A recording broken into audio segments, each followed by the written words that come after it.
Welcome to the podcast, where street smart, business smart, all kinds of smart people share their insights into the world of marketing, career journeys, and personal growth. So sit back and prepare to get enlightened with your host, Adam Posner.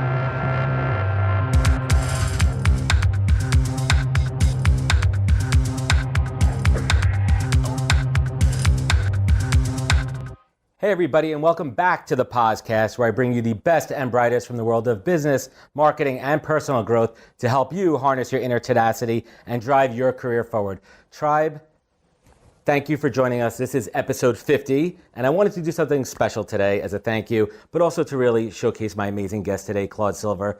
For those of you who may not know her, Claude is the Chief Heart Officer at VaynerMedia. Yep. Working right hand to the great Gary Vaynerchuk. And a lot of you know my story already, but just to kind of recap it, back in 2014, 2015, I was at Vayner for a few short months, about 7 months. And my time here was short, and we'll get into that in a little bit. And I had some challenges, right? I didn't bring my A game. I didn't perform and deliver the best of my ability. And it was a really tough time for me. But during that time, I had someone really special on my side, and that was Claude Silver. And I want to thank you so much for that. But really what I want to do today is use this canvas, the podcast, to really help anybody else out there who may be struggling in their job, who may be having some difficulties, or maybe you just started a new job and it's not feeling right, like you didn't get off on the right foot. So we're going to dig into that and a whole lot more. Claude Silver, thank you and welcome to the podcast. Thank you, Adam. It's so good to see you. And number 50, I'm honored. Number 50. And Claude mentioned off air that 5 is my favorite number. Is one of her favorite numbers. So let's take it back to 2015. I want to get this part out of the way. I don't know if you can remember the old office. I do. Do you remember there was not anywhere, there was nowhere to sit? I mean, I think maybe we spoke in the stairwell. I'm going to tell you exactly where we spoke. Okay. We spoke by the dumpster by the freight elevator. Great. Classy HR here. And it was at the time where, I mean, listen, I would be lying if I said I didn't know my job was in jeopardy. There were checkpoints, there were points coming in, and I did have opportunities to fix it. I did. And for whatever reasons, personal things going on in my life, where I was at that point, I didn't course correct. I didn't, and everything happens for a reason. But most importantly, you were there, leading with your heart to help me through that situation. So we're not going to get into specific details. The past is the past. We're long past that and everything. But generally speaking, when an employee, is having difficulties and struggling, what is your first approach? Well, my first approach is to listen and to find out what are their pain points? What do they think that they're responsible for? Obviously, what are we responsible for? Most often, an employee is either going to have a lot of self-awareness or not a lot of self-awareness. So you're pretty much going to have a big pool to play in. And oftentimes it's going to be my manager didn't do this, or I was promised this, or the client stinks, or this, that, and the other.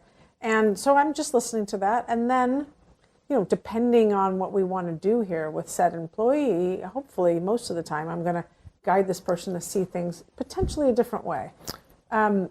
All employees, every single person, I should say, I don't use the word employee often, everyone wants to grow.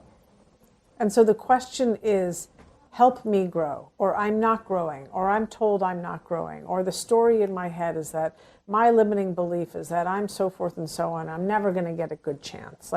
So I have to listen for all of that, find what the patterns are, decipher them, and then, let's do this. Absolutely. Come on, let's give you a good, solid chance at being a winner here. It's very interesting. Talking about self-awareness, it's something that gets thrown around a lot these days. Some people have it, or they don't, or they have it in them, and they haven't really been given the keys to unlock that. And for me, I think that was a big step in my story, is having the self-awareness to understand that maybe this is not what I'm destined to be doing, or maybe that Vayner wasn't the right place for me at that time. And it's hard to get people to shift their mindset from making excuses to taking accountability and really understanding. Some basic practices when you work with an employee who's struggling to help them tap into and find their self-awareness. Yep. So talking to them about their values. What are their values? And that could be success, recognition, time, relationships, thinking strategically. So I basically have a list of 200 values if they can't come up with any, because sometimes it's hard on the spot. So I want to know, that's motivator, right? Absolutely. I ask them immediately, like, what do they think their strengths are? What would your team say about you? What are your strengths? And then I ask them, like, what they think their strengths are. So these are all questions, they're open-ended questions to find out, like, where they rate themselves. And I can pretty easily figure out where they are on this spectrum of, like, super self-aware and really wanting to improve and evolve themselves, Right. or in the dark ages and that door hasn't been open yet. And I'm happy to help them open that door. Like that to me, I take so much, I'm humbled if someone wants to work with me on that. So let's take an example here of somebody who gets hired by VaynerMedia. They think it's the holy grail. They come in, and you know what? The grass wasn't greener on the other side for whatever reason. I mean, Vayner's a fantastic place, but some people, they may come in and they may not be ready. They may not be set up for success. And someone comes in and their heart is pounding and they think that they made a mistake. They think it's not right for them. You know, how does that conversation go? Well, the first thing I'm going to ask is, like, A, how do you know it's not right for you? And it could be, in today's day and age, it could be around diversity and inclusivity. It could be that they are coming from a traditional agency and we're not. It's a little bit different here. Yeah, so they got to kind of get the rust off. They're coming from a place where you have to earn trust. We give trust. These are things that are going to jar someone at first, or also be like, whoa, is this as good as it is? You know, that kind of stuff.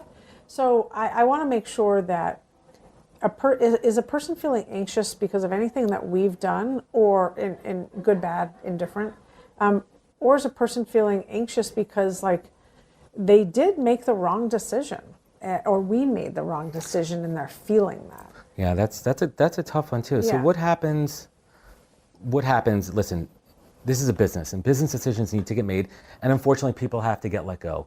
Yeah. If you don't mind peeling back the curtain a little bit without getting into any too detail, Yeah. and not too much into the Vayner process here, but let's talk about how hard of a decision it is. Sometimes, I mean, listen, people do things that you got to go, but, like, in some cases it's a really tough decision. What does that process look like? Yeah. I want to just back up, Adam, Sure, really quickly. absolutely. And one thing I didn't say on that last question is, the other thing I do is I ask them how many people they've met here. Like, are they only, like, kind of like, have they felt quarantined to the 10 people on their team? Have they gotten to meet people in other departments? Have they gotten to meet Gary? Have they gotten to meet other C-suite? Have they branched out? Because the people is what makes this place amazing. Absolutely. And if they've only met the 10 wonderful people on their team, they're siloed and they have not seen anything other than the color red. It's a very interesting point too, because some people are introverted and they may feel shy to actually put themselves out there. How do you create an environment for a new employee to come in and really welcome? This is important. I'm glad we're going back to this. How do you create that warm environment to really set them up for not just role-specific success, but cultural success? Yeah, so we have a 4-day orientation that every single person goes in, whether or not you're C-suite or you're a junior copywriter. You are sitting together for 4 days. And in those 4 days, you are creating community and connection with your other peers. You are meeting different subject matter experts that are coming in 4 days to teach you the secret sauce of VaynerMedia. You are going for buddy lunches with strangers. You are certainly doing a lot of icebreakers. We try to make those fun. So right there, we're trying to even the playing floor immediately. I love it. And connect, because connection is the birthplace of, like, belonging and mattering. You hit that, belonging and mattering. I literally have it right here in front of me. Creating that, because you could create the canvas for that, the crucible, but it's really up to the employee to take the first step. Well, it's funny that you say that. I see it a little bit differently, because I look at VaynerMedia as a living, breathing organism. So it's up to us and that employee to meet each other across a bridge. I look at things very much fair. in a relationship. And not everyone, to your point, is going to be extroverted or like a Jets fan or whatever they think they need to be to succeed here, which, by the way, you don't have to be a Jets fan. No, I'm a Giants fan. Gary never liked that. Yeah. So, one of the things I'm doing immediately when I meet people 90 days in is, who have you met? Here are 10 people that I want you to meet, and I send that email out. hey guys, please meet my You facilitate friend. that. You Yeah, please meet my friend Adam. He's on the media team. He's also a bass player, and he loves jam bands. Guys, make 15 minutes, 20 minutes to meet with Adam in the next 30 days. Yeah. And I do agree with you. I think that it is an employee's responsibility when they come into an organization to take that initiative. You can't just sit back and in cruise control and think everything is gonna come to you. Well, look, I mean, it's the macrocosm and the microcosm. You can sit back in life and wait for things to happen, but I guarantee you in 50 years, you're still on the couch. So the work, life, you're meant to live. You want to take steps. You want to see growth. You want to feel good when you're here, wherever you are. And employees, this is something I'm very, very firm at. It's not just a 9 to 6 job.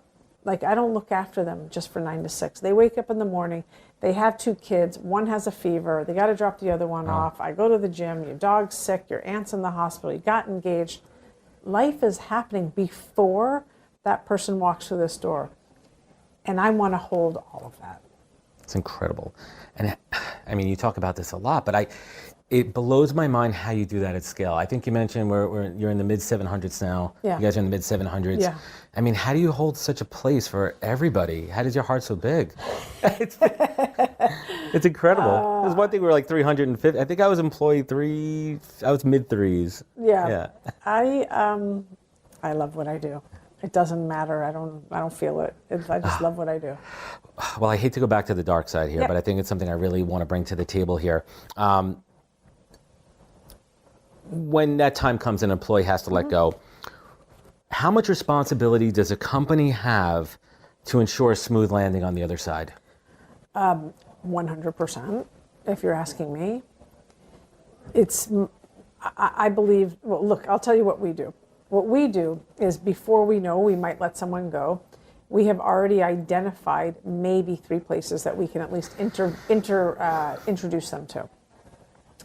The other thing that we've been doing lately is we have been giving working notices where someone can stay here for 30 days and work on their LinkedIn, work on their CV, take interviews, all of that stuff. We will help them. My crew is going to help them with their LinkedIn profile. That's unbelievable. That's called Gary Vaynerchuk magic. That is interesting. We'll have a sidebar on that one. Yeah. And then we have an alumni network. So he's getting hit up all day long. I'm getting hit up hey, we're looking for social media manager over here. And, let's just say it's Jack. Jack is a C player here. We've tried to lift Jack up. He's tried. It's not working. He's going to be an A over there because he's stronger. He's better suited at that other job. Let's connect the dots. So I believe, to answer your question, that it is our responsibility. This is family. We want people, Gary's always saying, we want people to stay with us forever. And that means in the ecosystem. If it's not VaynerMedia, it's something. Because look at what's happened with you. Not to dwell too much, but 360, we're back here. 360, you and Gary saw each other in Texas, and he mentions you on stage. That's alchemy. Yeah, I mean it's incredible, and that also comes down to the way, I preach to people don't burn bridges just because you got let go from a company. I mean, listen, shit happens. Yeah. Right, but you have to take responsibility and do a personal inventory. Where did I fail? Where did I go wrong? And I talk a lot about it in my journey too. I take the majority of responsibility for that. It was on me because I had a chance to fix it. Yeah, I did, and for whatever reasons, I didn't do that. And once I owned that and put it behind me, I was able to move forward. Right, and I would hope, and I have a feeling, you did. Offer yourself some forgiveness and go light on yourself. Man, oh man, we are so tough on ourselves. And while it's fantastic that you were accountable and take responsibility, that's just what makes you a stand-up human being. Also, you're not going to beat yourself up. So it happened. You landed on your feet in more ways than one. And that's what we want for people when they leave here, to land on their feet better than they were here. How do you assess somebody's mental state when you have to have that conversation? By the time I'm having that conversation or someone on my team is having that conversation, we've had enough conversations with that person and enough conversations with people that are close to that person to know what's up. We know when a family member's in the hospital. You well know that. I get those messages all day. We know when a person's struggling with something. I mean, I oversee everything that's HR, so I'm going to know that. And then no matter if that person is struggling with mental health issues or not, we're always going to go in with a generous heart and be as graceful as possible. I mean, if I know I'm going to do a tough one, I have a whole little ritual I do, Without going too deep into that, I mean, I didn't think I wanted to talk about this, but it's a part of your job. It's in your job description that sometimes you actually have to terminate people. Yeah. What does that feel like? It's an interesting question because I know I'm changing the trajectory of that person's day, paycheck, livelihood for X amount of time. So I'm well aware of that. And that's why you want to go in with a generous heart, with grace, and with a good explanation. People want to know why. So that's a very good point. Why? And I can tell you the first many times we did it here, we didn't have why, and we left people high and dry, and that's not going to feel good. People want to know what could I have done differently, to your point. Can I have another chance? Or, by the way, I don't believe you, Claude, so all right, well, that's okay too. Has anyone ever freaked out on you? Yeah. Here at Vayner? Yeah, of course. Oh, but to your point, shouldn't it not be a surprise? I say of course. I don't mean the reason I say of course, Adam, is because we're human beings, and this is life on life's terms. You're going to react. And that person could have had a really terrible weekend, or that person could have, taken care of their family or whatever.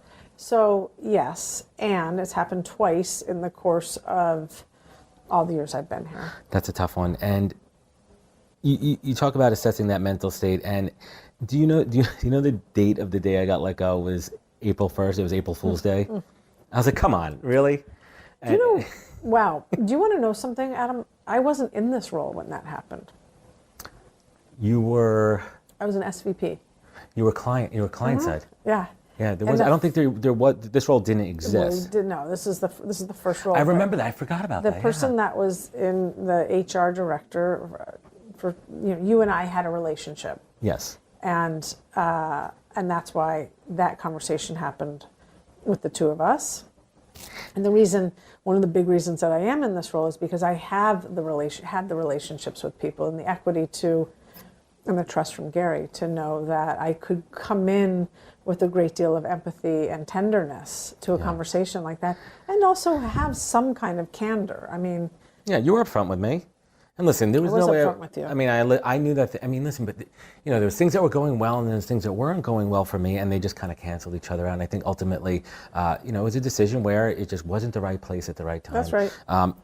But I want to go back to that day, and I really haven't shared this with anybody how dark that day was for me. I walked out, and I remember it was a nice walk out. I was able to get myself in order here and everything. But the first thing I thought of is, how am I going to call my wife? What am I going to say to her? How am I? We just bought a house. How am I going to afford this mortgage? My daughter was 3 at the time. That's real stuff. And I'm not discounting a 23-year-old first job out of school, but as you're, moving your way up in life, there's different responsibilities. There's different things. Going back to that, what's the aftercare? Well, the aftercare for sure is they hear from Gary, they hear from me. Again, in today's day and age, we are very close because we're helping network them to that next potential role. So, they're always going to get an email from me. They're always going to get an email and probably a coffee with Gary, and that's just how high touch we are as a community and as a culture here. And also, recognizing it is a two-way street. I think what you've said, because you are self-aware, is hey, Claude, I realize that I wasn't at my best game. That doesn't mean that you should then not be able to afford your mortgage. That just happens to be the circumstance. At that present time. There's circumstance. And I'm glad it all worked out, and I know it was painful, and I can remember that day like it was yesterday. Yeah, it was a tough one here. So switching gears a little bit, I showed you the video of my experience with Gary, and he said, quote unquote, how do we not understand that how a person feels on the way out matters most, if not more than when they are there? What are your thoughts on that? What is your spin on that? Well, our brand is whatever you say our brand is. by the way. So you leave and you were let go of, you're going to go talk about your day and this place any which way you want. So it's extremely important that we are leaving you with your head held high, knowing that we have you, we are going to help you, so forth and so on, and that you can, look, you're not going to feel great. No. You might feel relieved. A person may feel relieved. Just to jump in there for a second, it took me about 3 months, and I had a sigh of relief. I had a really big sigh of relief because I knew it wasn't right at that time. It wasn't the right opportunity. Things were not going in the right direction. And eventually, when I got past it, I was able to have that hard reset. Yeah. So, but it's our brand is extremely important, and humans are extremely important. So, how the outside world sees VaynerMedia and how the inside world sees VaynerMedia are not always going to be samesies.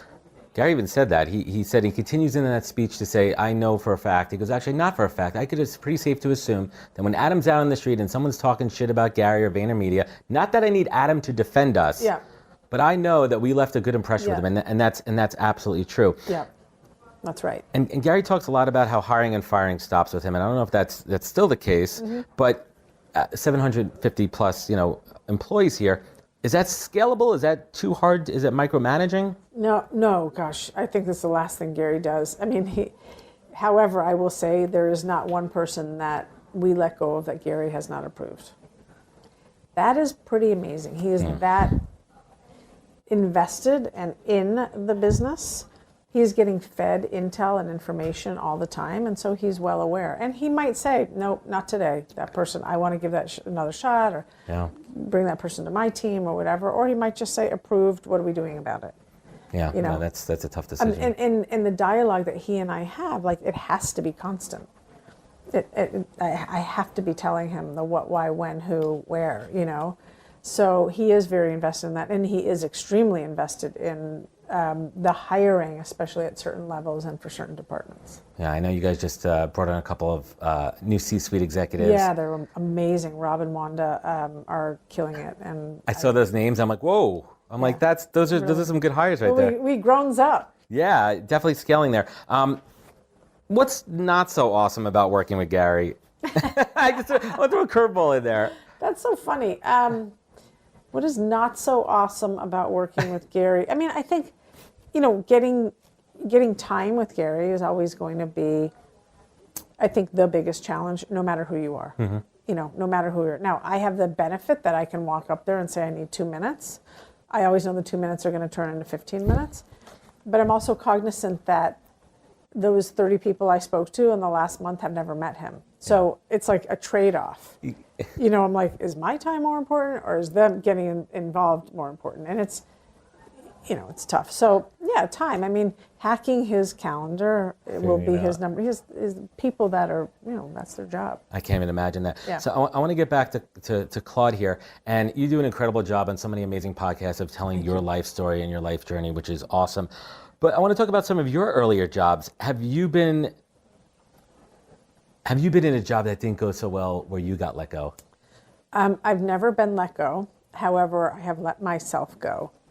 And what I mean by that is I have either given up on myself or a job too early. And that's kind of the reverse.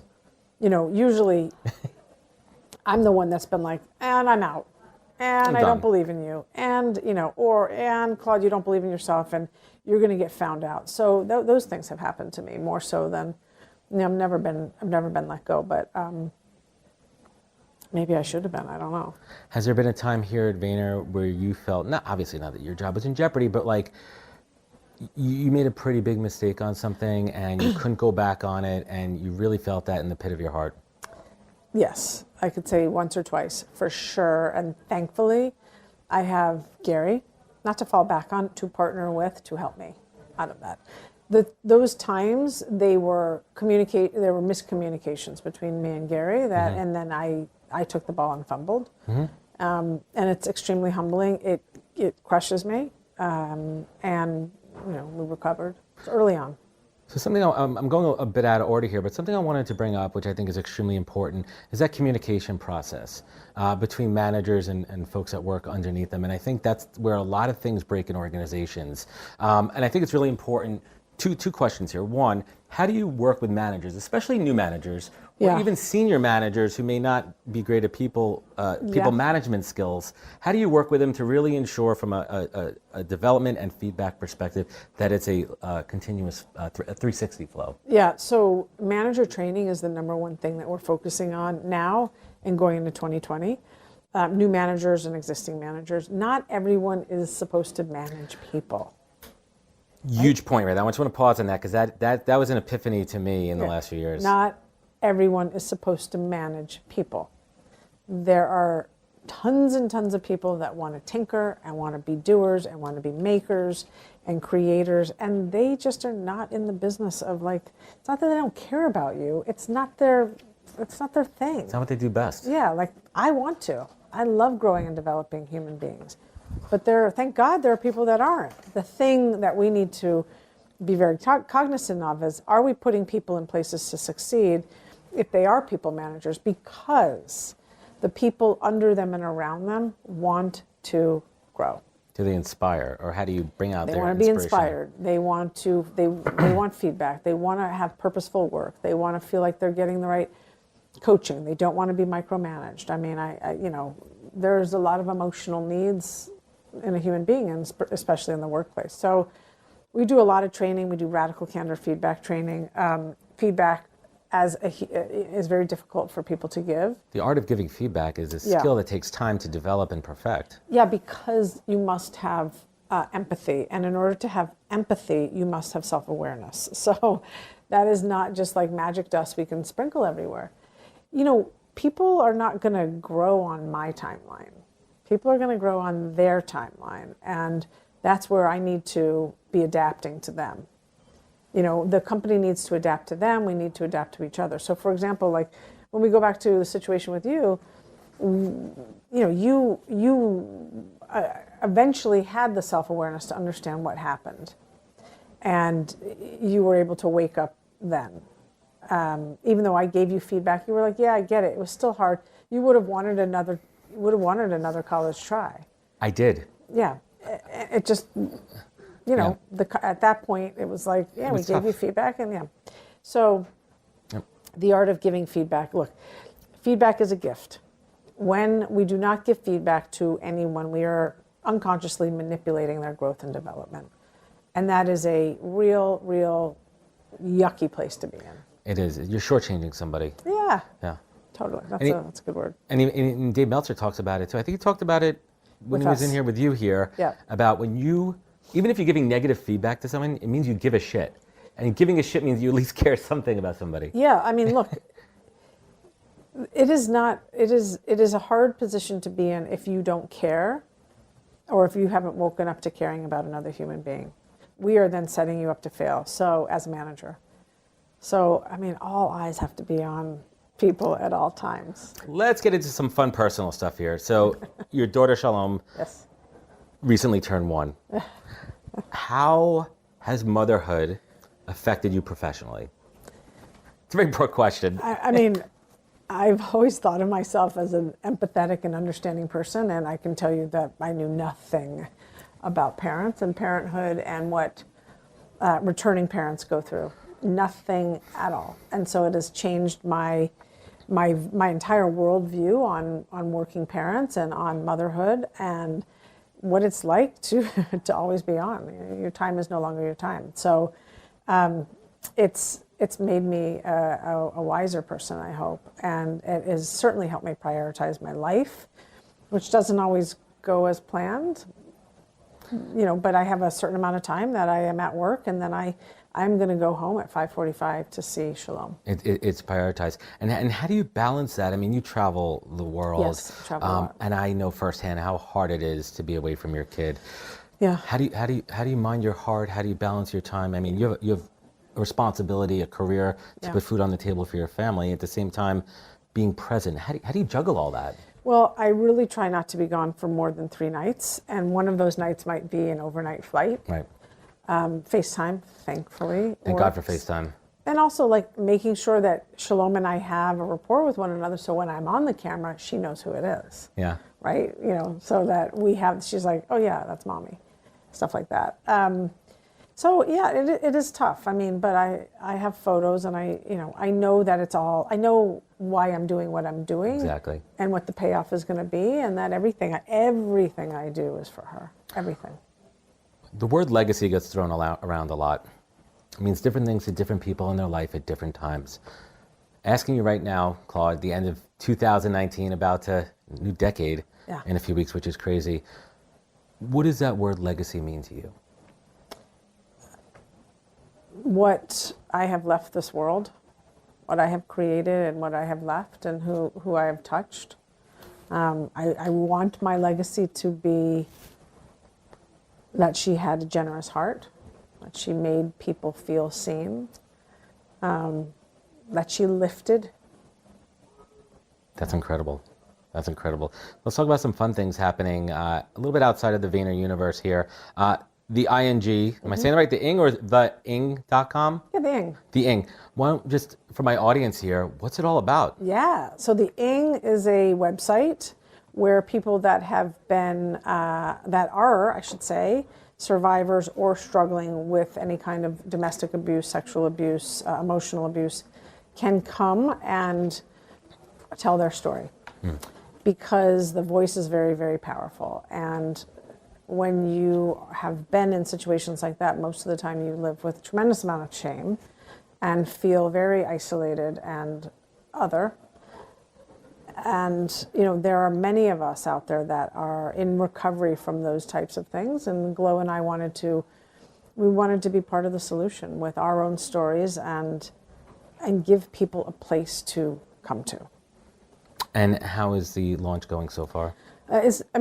It's been great. It's weird to be like, woohoo. Right, it's not something you're cheering behind. It's not a happy thing that more people, but it's amazing what you created. The fact that it has touched people and people have thanked us, which we're not interested in that. That's not what's important. That they are like, yes, I need this. Yes, I'm going to send my friend here. You know, thank you for creating a place where I know I'm not alone.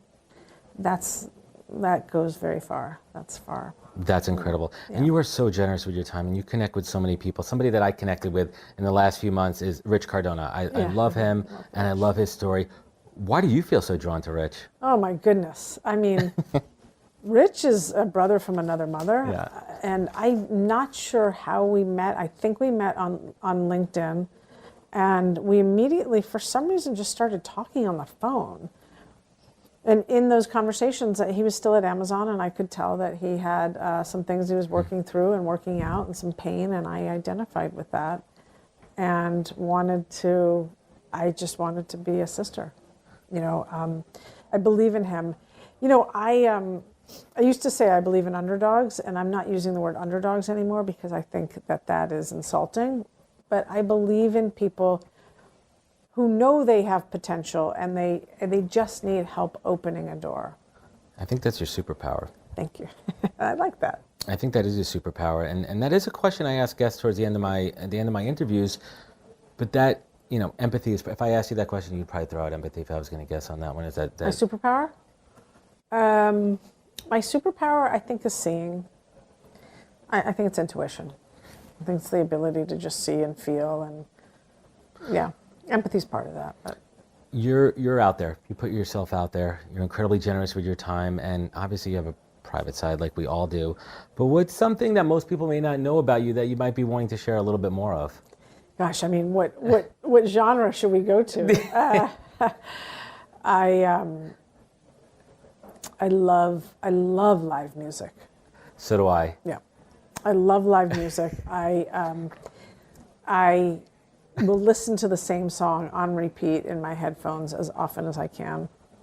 If it's like, you know, if it's hitting me. If you feel it. If it's like sticking with me. I mean, yesterday I was listening to an old song by the Waterboys called "This Is the Sea," because the message is so good.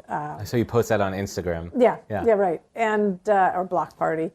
So I'm a risk taker. I really have always liked to ride very close to the edge. That is a part of who I am. It's it's not danger. I'm not interested in hurting myself. I like to ride the rail quite a bit. Is it that feeling? Is it? Yeah, it's a feeling. I like, I drive fast. I snowboard fast. That's, you would walk in this room and never feel that, right? This is the most zen, comfortable place. And that's who I am. And I'm like, and I just, it was snowing in Santa Fe where I saw that. It was crazy. And I just went into a parking lot by myself and just did donuts on the ice. Like, I like that. How good did that feel? It felt amazing. Right. And no the one kid else, wasn't in the car, right? No, let's just call that out there. It was just me. I think I was cranking up the Who, and so I like that stuff. What's the next live concert you have on your calendar? Gosh, I don't, and that's a problem.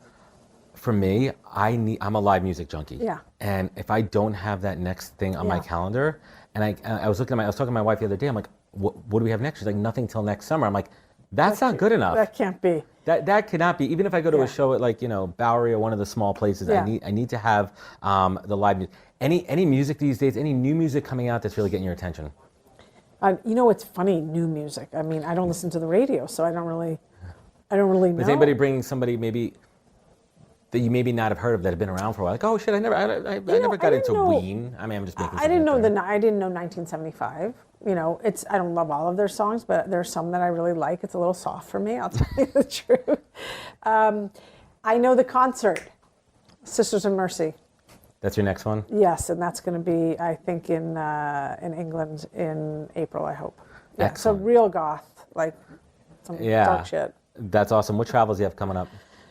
Just got back from LA late last night. I've got the holidays coming up, and then we'll probably hit London and Singapore, and then South by Southwest. And I'm going to be at South by. Oh, good. This will be my first year. I've never been. That's crazy. Isn't that crazy? Yeah, we'll have a little sidebar about that. I think this could be some fun stuff. So let's bring it home here, Claude. Yeah. These are some questions that I ask everybody that comes on the show. And it's a broad one, and I'm very curious on this one.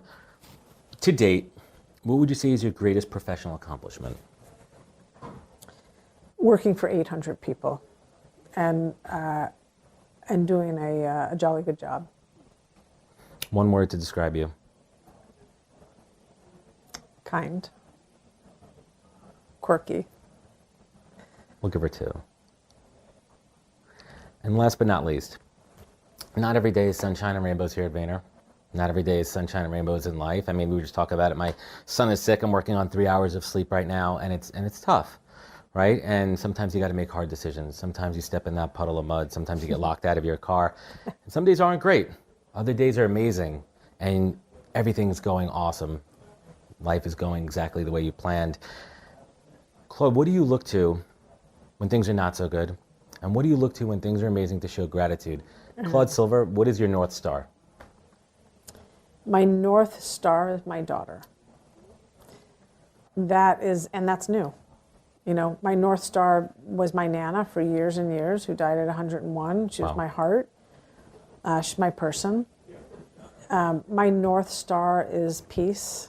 Like, I need peace. I need peace in my life, my home life, my work life. And I need joy. And I know, joy is not every day, but I need that. So I am always extremely thankful for Shalom, for my family, for my parents' health, for the fact that the sun did come out today. I've got a great gig, and I get to work with all of these people every single day. I mean, who gets to do that? When it is my last breath, this will be part of my story. Wow. What is, if you thought about it, your resolution for 2020, your New Year's resolution? Action.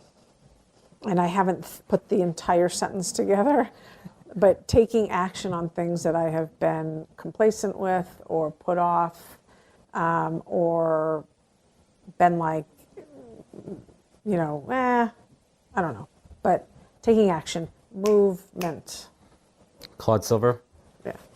Thank you. Thank you, Adam. Thank you. This is great. And in closing thoughts here, to quote Claude in a recent post, I am deeply into studying the effects of kindness, generosity, relationships, and the warm glow of altruism.